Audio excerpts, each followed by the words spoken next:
Now that you know how to create a Google form, let's use that as a template to create something new. We're going to make it into an assessment. So wherever it is in your Google Drive, right-click and make a copy.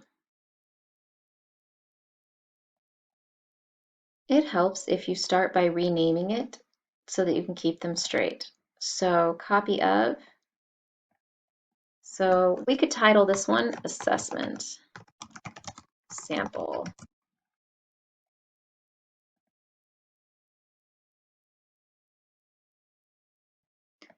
Double click it to open it up.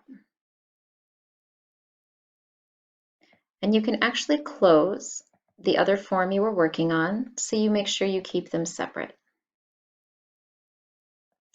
We're going to rename the actual form up here, and we're going to say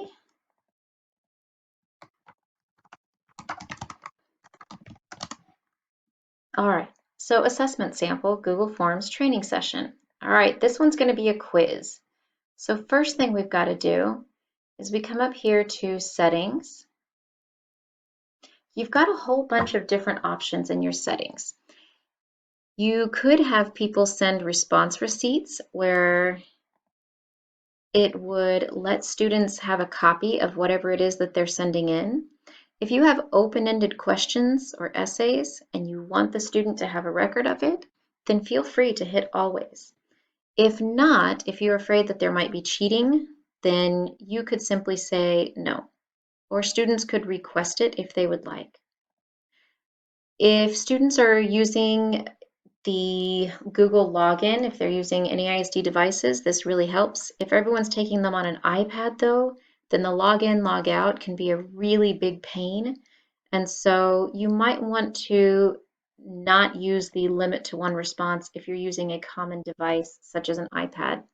If students are doing this distance learning, then you could do that. You could limit to one response. It might complicate things with your students depending on what their connection is. So both of those can help limit, but it could also be restrictive to students who are coming from outside. These two right here, respondents can edit after they submit. So if a student's taking a quiz, do you want them to go back and make changes once they have seen some feedback on their answers? If so, go for it. If not, make sure that is not clicked. If this is a sample form like we did for our students to sign up for and claim people for the Spanish Heritage Month, this could be a good thing. Seeing summary and charts and text responses, they can get an idea of who's been claimed and who hasn't. But if this is a quiz, make sure that is unclicked. Otherwise, students will be able to see the answers that other students gave.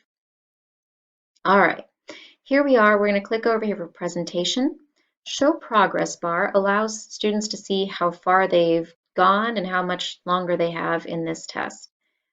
If you'd like to help prevent cheating, this shuffle question order is a wonderful, wonderful thing to have because it will shuffle the questions and the answers within each section. So the first one that has the check-in will still be the same section. The downside is that it might shuffle last name, first name, class period, etc. So just give your students the heads up. Confirmation message, the default says your response has been recorded.